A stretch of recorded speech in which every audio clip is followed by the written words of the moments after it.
ఇప్పుడున్న ఈ స్ట్రెస్ఫుల్ లైఫ్‌లోని చాలామంది పేరెంట్స్ పిల్లలు అలా స్ట్రెస్‌కి లోనవ్వకుండా హ్యాపీ ఇండివిడ్యువల్స్‌గా ఉండాలంటే యాస్ ఎ పేరెంట్ మనం ఏం చేయొచ్చు అని అడుగుతా ఉంటారు. మీరు యాస్ ఏ పేరెంట్‌గా కొన్ని అలవాటు చేయడం వల్ల పిల్లల యొక్క లైఫ్ హ్యాపీగా, పీస్‌ఫుల్‌గా ఉంటుంది. దాంట్లోని ఉన్న మోస్ట్ ఇంపార్టెంట్ థింగ్ గ్రాటిట్యూడ్. అలాంటి వాటిలోని ఒక సింప్లిఫైడ్‌గా ఎట్ మోస్ట్ ఇంపార్టెంట్ మెథడ్‌గా చెప్పేది గ్రాటిట్యూడ్ ప్రేయర్. పిల్లల్ని ఒక పీస్‌ఫుల్ ఇండివిడ్యువల్స్‌గా తయారు చేయడానికి మనం ఒక సింపుల్ టెక్నిక్, ఒక simple at most powerful technique ద్వారా పిల్లలకి ఒక పీస్‌ఫుల్ ఇండివిడ్యువల్‌గా మనం తయారు చేయొచ్చు. అదేంటంటే నైట్ టైం గ్రాటిట్యూడ్ రొటీన్. ఈ నైట్ టైం గ్రాటిట్యూడ్ రొటీన్ని గనక మీరు మీ యొక్క డైలీ లైఫ్ స్టైల్‌లోని ఈ గ్రాటిట్యూడ్ ప్రేయర్‌ని గనక మీ యొక్క డైలీ రొటీన్‌లోని ఇన్కార్పొరేట్ చేయగలిగితే మీరు పీస్‌ఫుల్‌గా మారుతారు. అట్ ది సేమ్ టైం ఎలాంటి సిచ్యువేషన్స్‌లోనైనా పీస్‌ఫుల్‌గా ఉండే తత్వాన్ని, ఒక పాజిటివ్ అవుట్‌లుక్‌ని మీ పిల్లల్లోని మీరు పెంపొందించగలుగుతారు. ఇది ఎలా చేయాలి? First point gratitude. గ్రాటిట్యూడ్ అంటే ఏంటి? కృతజ్ఞతని తెలపడం.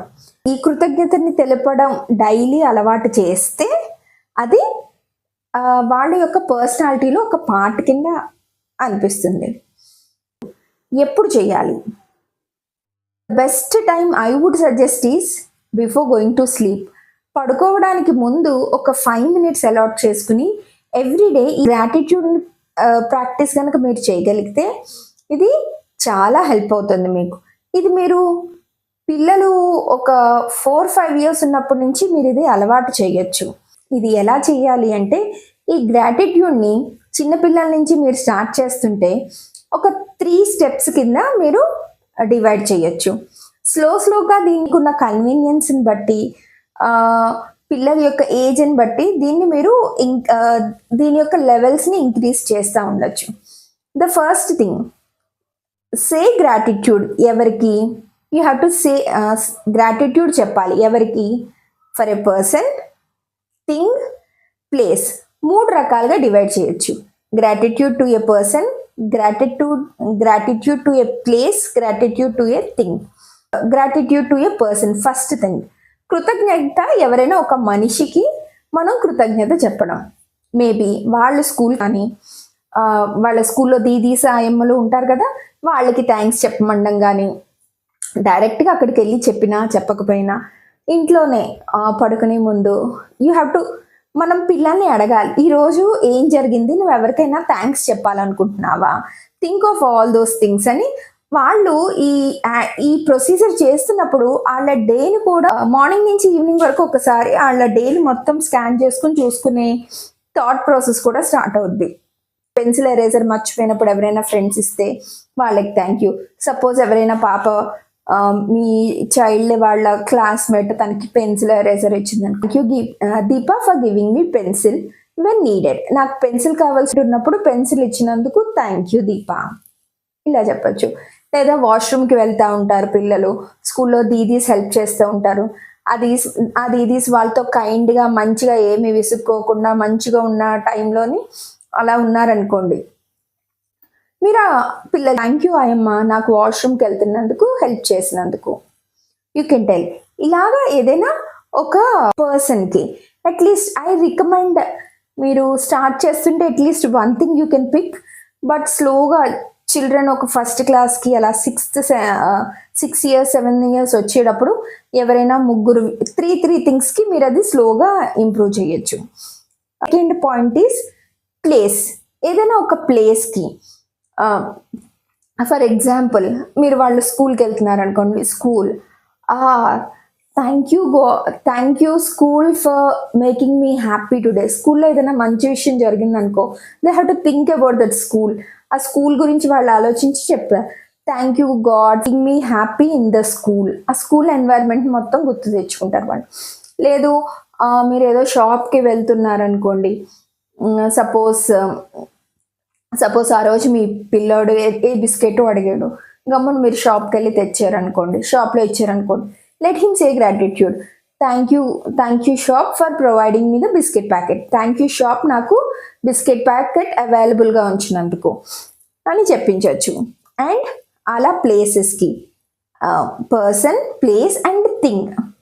దెన్ థింగ్, మేబీ థింగ్కి మీరు యూ క్యాన్ ఆస్క్, అరే తప్పు వచ్చేసినప్పుడు ఐ వాస్ ఏబుల్ టు ఎరేజర్తో నేను ఎరేజ్ చేసుకున్నాను, సో అప్పుడు నాకు మంచి స్టార్ ఇచ్చింది మ్యామ్ నీట్గా రాయడం వల్ల అన్న ఇన్సిడెంట్ ఉందనుకోండి, మీరు అప్పుడు చెప్పచ్చు థ్యాంక్ యూ ఎరేజర్, నా తప్పులన్నీ నేను చెప్పుకుని మళ్ళీ రాసుకోవడానికి నాకు హెల్ప్ చేసినందుకు థ్యాంక్ యూ ఎరేజర్, లేదా థ్యాంక్ యూ పెన్సిల్.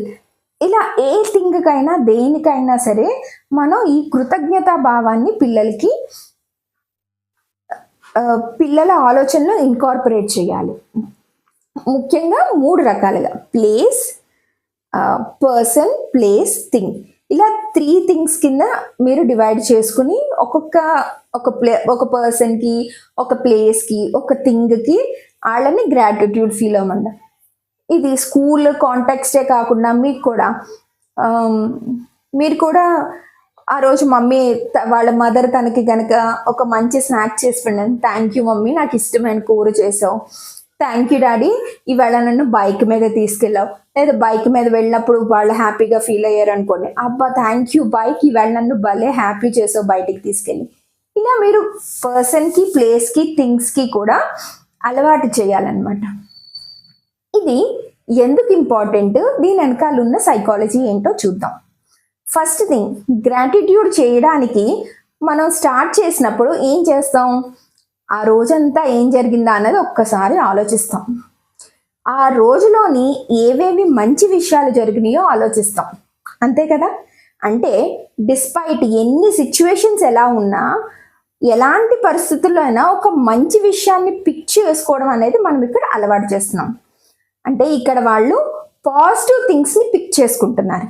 ఇలా ఎలాంటి పరిస్థితుల్లోనైనా, ఎలాంటి సర్కమ్స్టాన్సెస్లో అయినా పాజిటివ్ థింగ్స్ని పిక్ చేసుకోవడం వాళ్ళకి అలవాటు అయినప్పుడు వాళ్ళకి స్లోగా అలవాటుగా మారి పరిస్థితి ఎలా ఉన్నా సరే ఒక పాజిటివ్ అవుట్లుక్తోని, పాజిటివ్ యాటిట్యూడ్తోని మంచి ఇండివిజువల్స్గా డెవలప్ అవుతారు. ఇలా ఒక పాజిటివ్ అవుట్లుక్తోని మంచి పర్సనాలిటీగా డెవలప్ అయినప్పుడు ఆటోమేటిక్గా పీస్ వస్తుంది కదా. పరిస్థితులు ఎలా ఉన్నా సరే వాళ్ళలో వాళ్ళు హ్యాపీగా ఉండడం అన్నది మనం ఇక్కడ నేర్పిస్తున్నాం పిల్లలకి. సో ఇది ఒక చాలా పవర్ఫుల్ టూల్. మీరు డైలీ వాళ్ళ లైఫ్లో కూడా జరుగుతున్న విషయాల్ని గమనించుకుంటూ వాళ్ళు ఆటోమేటిక్గా వాళ్ళ యొక్క స్కూల్లో కానీ, ఫ్రెండ్స్తో కానీ, థింగ్స్తో కానీ బిహేవ్ చేసే విధానంలో కూడా చాలా డ్రాస్టిక్ చేంజ్ చూస్తారు. ఒక 2-3 months చేసాక మీకు క్లియర్గా చేంజ్ తెలుస్తుంది. ఇలా చేంజ్ని అబ్జర్వ్ చేస్తారు. ఇంకా వీళ్ళకి ఈ పాజిటివ్ అవుట్లుక్ అలవాటు చేయడంతో కాకుండా ఇది ఒక గ్రోత్ మైండ్ సెట్ కింద డెవలప్ అవుతుంది. గ్రోత్ మైండ్ సెట్ అంటాం. అంటే ఉన్న దానిలోంచి మంచిని తీసుకుని వాళ్ళు వాళ్ళు గ్రాటిట్యూడ్ని రిసీవ్ చేసుకుంటున్నారు కదా. అంటే ఎవరి పట్లైనా కృతజ్ఞతాభావంతో ఉండడం వాళ్ళకి అలవాటు అవుతుంది. అంతేకాకుండా వాళ్ళు కూడా ఎదుటి వాళ్ళకి అంతే విధంగా హెల్ప్ చేసే ఆలోచన కూడా వాళ్ళలో చిగురిస్తుంది అనమాట. అంటే ఇక్కడ మనం వాళ్ళని ఎమోషనల్గా రెసిలియంట్గా చేసే ఇంపార్టెంట్ స్కిల్ ఎంపతిని కూడా ఇండైరెక్ట్గా నేర్పిస్తున్నాం. సో మీరు ఈ గ్రాటిట్యూడ్ రొటీన్ని అలవాటు చేసుకోవడం వల్ల మీరు పిల్లల్ని ఒక పీస్ఫుల్ ఇండివిజువల్స్గా తయారు చేస్తారు. దానివల్ల వాళ్ళకి ఒక పాజిటివ్ యాటిట్యూడ్ వస్తుంది. కాకుండా వాళ్ళు చాలా ఎంపథెటిక్ పర్సన్స్గా, అంటే కష్టాన్ని కూడా అర్థం చేసుకోగలిగే పిల్లల్ని ఎంపథెటిక్ పర్సన్స్గా తయారు చేయగలుగుతారు. Please like, share and subscribe. Conscious parenting coach Rama Srinivas. ఇంకా తెలుసుకోవాలనుకుంటే let me know in the comments.